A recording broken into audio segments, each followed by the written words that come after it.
ప్రేమ. Episode 122 wrong medicine. తను తీసుకెళ్తుంది wrong medicine అని నరేంద్ర చెప్పగానే పవిత్ర అతని వైపుకి తిరిగి, ప్రొఫెసర్, నేనంతా విన్నాను. సూర్య చెప్పినట్టు చేయకపోతే మీ ఫ్యామిలీ డేంజర్లో ఉంటుంది. ఒకవేళ మీరు అతను చెప్పింది చేస్తే మీకు మంచి రివార్డ్ మిగులుతుంది, లేదంటే ఫ్యామిలీ మిగలదు. ఇదే కదా అతని ఆఫర్? నేను పూర్తిగా విన్నాను అని చెప్పింది. పవిత్ర వాళ్ల కాన్వర్సేషన్ మొత్తం విని ఉంటుందని నరేంద్ర ఎక్స్పెక్ట్ చేయలేదు. ఇదంతా తెలిసాక అతనికి పవిత్రను, అతన్నే ఎన్నో సంవత్సరాలుగా నమ్ముతున్న విజయ్ను ఎలా ఫేస్ చేయాలో నరేంద్రకి అర్థం కాలేదు. చాలా గిల్టీగా ఫీల్ అవుతున్నాడు. మౌనంగా జవాబు చెప్పలేని స్థితిలో ఉన్న ప్రొఫెసర్ను చూసి పవిత్ర కామ్ చేస్తుంది. ప్రొఫెసర్, ఇంత జరిగాక కూడా, ఇంత ఘోరమైన పరిస్థితిలో ఉండి కూడా మీరు చెయ్యాల్సిన ధర్మాన్ని చేయడానికి సిద్ధపడినందుకు హ్యాట్స్ ఆఫ్. ఫ్యామిలీను పక్కన పెట్టి మరీ న్యాయాన్ని చూస్ చేసుకున్నప్పుడే మీ గొప్ప వ్యక్తిత్వం ప్రూవ్ అయింది. ఒకవేళ మీకు నా మీద నమ్మకముందంటే నేను మీ ఫ్యామిలీను కాపాడగలను. కాని సూర్య చెప్పినట్టు మాత్రం చేయొద్దు ప్లీజ్. మీకు ఈ డీల్ ఓకేనా అని పవిత్ర అడిగింది. నువ్వు నా ఫ్యామిలీను కాపాడగలవా? ఏంటా దారి చెప్పు. నా పిల్లలు, నా భార్య అంటూ బాధపడుతూ భయపడుతూ పవిత్రను అడిగాడు. అతన్ని ఈ చిక్కుల్లో నుండి పవిత్ర ఏ విధంగా కాపాడగలదో తెలుసుకోవాలన్న తొందరలో ఉన్నాడు. కాని పవిత్ర జవాబుగా ఒక కన్నింగ్ స్మైల్ను మాత్రమే ఇచ్చింది. పవిత్ర అపోలో రీహాబిలిటేషన్ సెంటర్ నుండి డైరెక్ట్ గా తన తాతయ్య రాజేశం దగ్గరికి వెళ్ళింది. సడన్ గా చప్పా పెట్టకుండా పవిత్ర రావడం చూసి, చిట్టి తల్లి, ఏమైంది? ఇలా వచ్చావేంటి అని అడిగాడు. పవిత్ర ఇప్పటి వరకు రన్నింగ్ రేస్ లో పరిగెత్తి వచ్చినట్టుగా ఆయాసపడుతూ, తాతయ్య, ఈ మెడిసిన్ చెక్ చేస్తావా ప్లీజ్, అర్జెంట్ అని చెప్పి ఒక మెడిసిన్ బాటిల్ను అందజేసింది. తన తల మొత్తం చెమటతో నిండిపోయింది. పవిత్ర కోరిక మేరకు వెంటనే ఆ మెడిసిన్ను చెక్ చేశాడు. అది కండరాల క్షీణతను తగ్గించి మజిల్ సెల్స్ ను ఇంప్రూవ్ చేయగలిగే మెడిసిన్ అని గమనించగానే రాజేశంకి అర్థమైంది పేషెంట్ ఎవరో.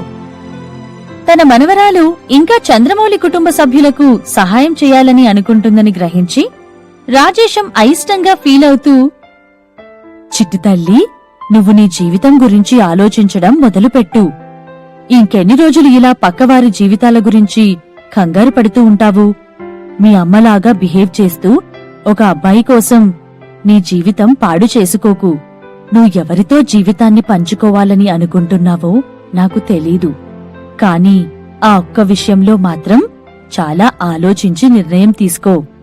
తాతయ్యను బాధపెట్టే పని మాత్రం చేయకు అని రాజేశం చెప్పాడు. రాజేశం చెప్పినట్టే లతశ్రీ తన జీవితాన్ని మొత్తం ఒక అబ్బాయి కోసం ధారపోసింది. కాని చివరికి అతని వల్లే అన్నీ కోల్పోయి ప్రాణం తీసుకుంది. మోహనకృష్ణ మాయలకు ట్రిక్ అయ్యి ఆ ఒక్క తప్పుడు నిర్ణయం వల్ల జీవితమే లేకుండా చేసుకుంది. మళ్లీ ఇలాంటి పరిస్థితే తన మనవరాలికి రాకూడదని తాతయ్య ఆలోచన. రాజేశంకి తన కూతురు గురించి ఇంకా మనవరాల గురించి బాగా తెలుసు.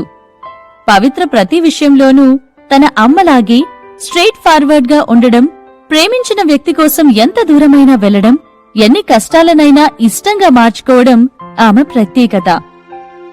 తాతయ్య తన గురించి కంగారు పడ్డం గమనించి, అలాగే తాతయ్య, నేను జాగ్రత్తగా ఉంటాను అని పవిత్ర నవ్వుతూ సమాధానమిచ్చింది.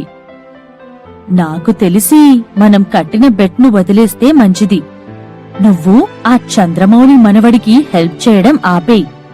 ఒకవేళ అతనికి ఏదైనా జరిగితే వాళ్ళు ఖచ్చితంగా దానికి కారణం నువ్వే అని నిన్ను బ్లేమ్ చేస్తారు అని రాజేశం వార్న్ చేశాడు.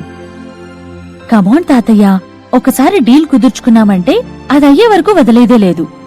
అంతేకాదు, ఆ రోజు విజయ్ వచ్చి నాకు సహాయం చేయకపోయి ఉంటే ఈ పాటికి యాక్సిడెంట్లో నేను ఎప్పుడో చనిపోయి ఉండేదాన్ని. నా కోసం అంత రిస్క్ చేసిన అతనికి ఈ మాత్రం సహాయం చేయడంలో తప్పేంటి అని రాజేశం భుజాల మీద తలపెట్టి చెప్పింది పవిత్ర.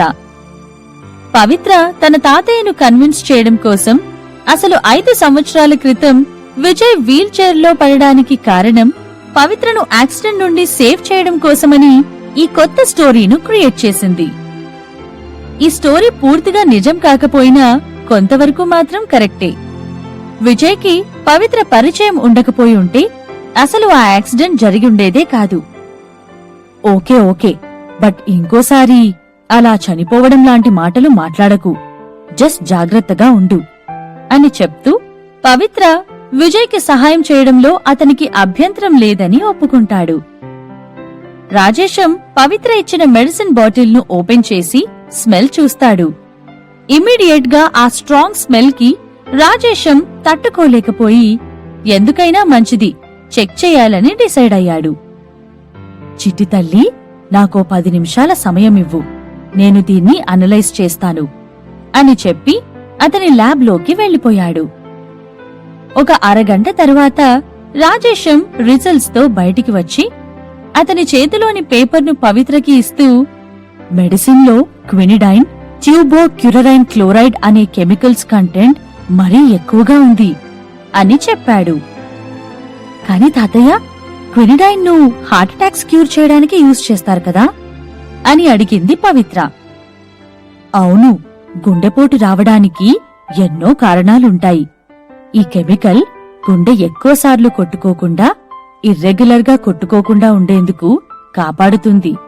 అంతేకాదు, హార్ట్ అటాక్, కార్డియాక్ అరెస్ట్ రాకుండా హెల్ప్ చేస్తుంది. ఇక ట్యూబోక్యురరైన్ క్లోరైడ్ అనేది ఒక న్యూరోమస్కులర్ బ్లాకింగ్ డ్రగ్. ఇది కండరాలు, నరాలు క్షీణించకుండా కాపాడి మజిల్ సెల్స్ డెవలప్మెంట్ కి ఉపయోగపడుతుంది. కానీ ఈ క్వినిడైన్ అనే డ్రగ్ ను ఎక్కువగా ఉపయోగిస్తే చాలా సైడ్ ఎఫెక్ట్స్ ఉంటాయి. ముఖ్యంగా మజిల్స్ అన్నీ వీక్ అయ్యి నరాలు చచ్చుబడిపోతాయి. ఈ 2 డ్రగ్స్ కాంబినేషన్తో ఒక నార్మల్ వ్యక్తికి కూడా పక్షవాతం తెప్పించొచ్చు. అంత పవర్ఫుల్ కెమికల్స్ ఇవి అంటూ తన రిజల్ట్స్ వెనుక ఉన్న సైన్స్ ను ఎక్స్ప్లెయిన్ చేశాడు రాజేశం. కాని వెంటనే ఆయన ముఖంలో ఎక్స్ప్రెషన్స్ మారిపోయాయి. పవిత్ర, నీకు ఈ మెడిసిన్ ఎక్కడి నుండి వచ్చింది అని సీరియస్ గా అడిగాడు. యాక్చువల్గా తాతయ్య, ఇది విజయ్ మెడిసిన్. నేను వీటిని అతని కోసం తీసుకెళ్లే ముందు నీతో ఒకసారి చెక్ చేపించి చాలా మంచి పని చేశాను. లేదంటే అతను చాలా పెద్ద ట్రబుల్లో పడేవాడు అని పవిత్ర బదులు ఇచ్చింది. అతని ఫ్యామిలీ వాళ్లే ఎవరైనా ఈ అబ్బాయికి ఇలా చెయ్యాలని చూస్తున్నారా అని రాజేశం చాలా సర్ప్రైజ్డ్ గా అడిగాడు. వావ్ తాతయ్య, నువ్వు నిజంగా చాలా స్మార్ట్. నీ డిటెక్టివ్ మైండ్ ను ఎవ్వరూ తప్పించుకోలేరు అంటూ తన తాతయ్య చేతిని పట్టుకుని పొగుడుతుంది పవిత్ర. రాజేశం ఆలోచనల్లో మునిగిపోయాడు. అతను, చంద్రమౌళి ఎంత బద్ధశత్రువులైనా విజయ్ అతని ప్రేయసి విజయలక్ష్మి మనవడు. ఎలాగో విజయలక్ష్మి చనిపోయి చాలా సంవత్సరాలు అవుతుంది కదా అని ఆమె మనవడికి కష్టం వస్తే హాయిగా కూర్చుని ఉండగలిగే వ్యక్తి కాదు రాజేశం. చంద్రమౌళి మీద ఎంత కోపమున్నా విజయ్ అతనికి మాత్రమే మనవడు కాదు, విజయలక్ష్మికి కూడా మనవడే. అలాంటిది ఆమెకి సంబంధించిన వాళ్లకు కష్టం వస్తే రాజేశంకి కష్టం వచ్చినట్టే కదా. ఈ ఒక్క ఆలోచనతో రాజేశం మనసు వెంటనే మారిపోయింది. పవిత్ర చేతిని పట్టుకొని, చిట్టి తల్లి, ఒక పని చేద్దాం. బోన్ స్ట్రెంథనింగ్ కోసం నేను కొన్ని హోమ్మేడ్ టాబ్లెట్స్ ఇస్తాను. ఆ అబ్బాయికి టైం ప్రకారం ఇవ్వు. అట్లీస్ట్ నీ చేతిలో ఉన్న విషం కన్నా ఈ హోమ్మేడ్ టాబ్లెట్స్ చాలా బెటర్ కదా అని చెప్పాడు. అవును, థాంక్యూ తాతయ్య అంటూ పవిత్ర హ్యాపీగా నవ్వింది. తన తాతయ్య ప్రిపేర్ చేసే హోమ్మేడ్ బోన్ స్ట్రెంథనింగ్ మెడిసిన్ గురించి పవిత్రకి బాగా తెలుసు. అతను ప్రతి సంవత్సరం కేవలం ఒక 100 బాటిల్స్ మాత్రమే ప్రిపేర్ చేసి అతని ఓల్డ్ కస్టమర్స్ కి ఫ్రీగా ఇస్తాడు. పవిత్రకి ఎప్పటి నుండో విజయ్ కోసం ఈ టాబ్లెట్స్ తీసుకురావాలని ఉంది. కాని ఆమె తాతయ్యకి విజయ్ ఫ్యామిలీ మీద ఉన్న కోపం వల్ల ఎలా రియాక్ట్ అవుతాడో అని భయంతో అడగలేకపోయింది. అందుకే పవిత్ర ఈ ప్లాన్ ను ఉపయోగించి స్వయంగా తాతయ్యే విజయ్ కోసం టాబ్లెట్స్ ఇచ్చేలా చేసింది. రాజేశం అతని హోమ్ మేడ్ టాబ్లెట్స్ ను ఇస్తూ, ఇదిగో జాగ్రత్తగా ఉండు, మళ్ళీ మళ్ళీ చెప్తున్నాను, ఆ అబ్బాయికి హెల్ప్ చేయి, ఓకే, బట్ అతని మాయలో పడకు అని మరోసారి వార్నింగ్ ఇచ్చాడు. ఎస్ బాస్ అని చిన్నపిల్లలా సెల్యూట్ చేసి గట్టిగా నవ్వింది పవిత్ర. ఓకే చిట్టి తల్లి, జాగ్రత్తగా వెళ్ళు అని చెప్పగానే, అలాగే తాతయ్య, బాయ్ అని చేయి ఊపుతూ వెళ్లిపోయింది పవిత్ర. కాని పవిత్ర కొద్ది దూరం వెళ్లగానే రాజేశం పవిత్రను మళ్లీ పిలిచి, పవిత్ర, ఖుషి ఎక్కడా, నీతో లేదా అని అడిగాడు. ఖుషి ఆరెంజ్ దగ్గర ఉంది, షూట్ ఉందని తనను ఆరెంజ్ దగ్గర వదిలాను అని పవిత్ర అబద్ధం చెప్పింది. తనకు తెలుసు, ఒకవేళ ఖుషి విజయ్ దగ్గర ఉందని తెలిస్తే తాతయ్యను కంట్రోల్ చేయడం కష్టమని. ఓ ఓకే అని రాజేశం చెప్పగానే పవిత్ర మళ్లీ సెట్ కి వెళ్లిపోయింది. కొద్దిసేపటి తర్వాత హీరో సెట్ దగ్గరికి ఒక వ్యాన్ వచ్చి ఆగింది. వ్యాన్ లో బ్లాక్ కలర్ డ్రెస్, చేతుల మీద జాకెట్ వేసుకుని ఒక అమ్మాయి కూర్చుని ఉంది. ఆమె ముఖానికి సన్ గ్లాసెస్ పెట్టుకుని, కాళ్లకు హై హీల్స్ వేసుకుని తన అసిస్టెంట్ సహాయంతో వ్యాన్ నుండి మెల్లగా బయటికి వచ్చింది. అక్కడికి వచ్చింది మీరా అని గమనించగానే సెట్లోని టీం అందరూ ఆమెను గ్రీట్ చేశారు. మీరా అందరికీ ఒక చిన్న స్మైల్ ఇస్తూ తిరిగి గ్రీట్ చేసింది. ఆమె వేసుకున్న బ్లూ జాకెట్ కింద నుండి బ్యాండేజెస్ తో నిండిన తన ఎడమ చెయ్యి ఈజీగా కనిపిస్తుంది. మీరా స్ట్రెయిట్ గా తన అసిస్టెంట్ తో కలిసి డైరెక్టర్ వేణుగోపాల్ స్టూడియోకి వెళ్ళింది. తను లోపలికి వెళ్లినప్పుడు డైరెక్టర్ ఎడిటర్ తో కొన్ని షార్ట్స్ గురించి డిస్కస్ చేస్తున్నాడు. వేణుగోపాల్ అతని డిస్కషన్ లో ఎంతగా లీనమయ్యాడంటే అక్కడికి మీరా వచ్చిందని కూడా నోటీస్ చేయలేదు. డైరెక్టర్ అంటూ మీరా పిలిచింది. వేణుగోపాల్ ఆమె వైపుకి తిరిగి, ఓ మీరా, నువ్వు హాస్పిటల్ నుండి డిశ్చార్జ్ అయ్యావా అని అడిగాడు. అవును, నా జాబ్కి నేను ఎంత తొందరగా తిరిగి వస్తే అంత మంచిది అనిపించింది అంటూ బదులు ఇచ్చింది. ఓ కూర్చో కూర్చో అంటూ నిల్చున్న మీరాకి ఒక చైర్ను చూపిస్తూ చెప్పాడు వేణుగోపాల్. మీరా డస్ట్ తో ఉన్న ఆ చైర్ వైపు చూసి ఆమె అసిస్టెంట్ వైపుకి తిరిగింది. తన అసిస్టెంట్ వెంటనే ఒక స్టెరిలైజర్ స్ప్రేను, చిన్న క్లీనింగ్ క్లాత్ ను యూజ్ చేసి ఆ చైర్ను నీట్ గా తుడిచి మీరాకి సిగ్నల్ ఇవ్వగానే మీరా కూర్చుంది. ఈ ఓవర్ యాక్షన్ ను డైరెక్టర్ చూడలేకపోయాడు. మీరా సెట్ కి వచ్చిన కొన్ని రోజులకే సెట్లోని వారందరికీ తెలిసింది ఈమెకి ఓసీడీ అని.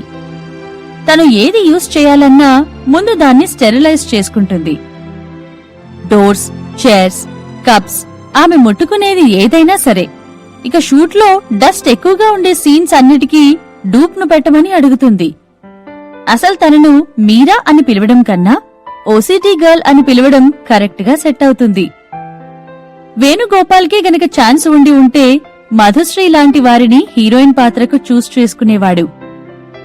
మీరా లాంటి వారిని కనీసం చిన్న పాత్రకు కూడా పెట్టుకోవడానికి ఇష్టపడేవాడు కాదు. కానీ నిజానికి మెయిన్ రోల్ ఎవరు చెయ్యాలి అన్నది డిసైడ్ చేసే ఛాన్స్ డైరెక్టర్కి లేదు. ఇన్వెస్టర్ అడిగిన సెలబ్రిటీలతో ఇష్టమున్నా లేకున్నా వర్క్ చెయ్యాలి.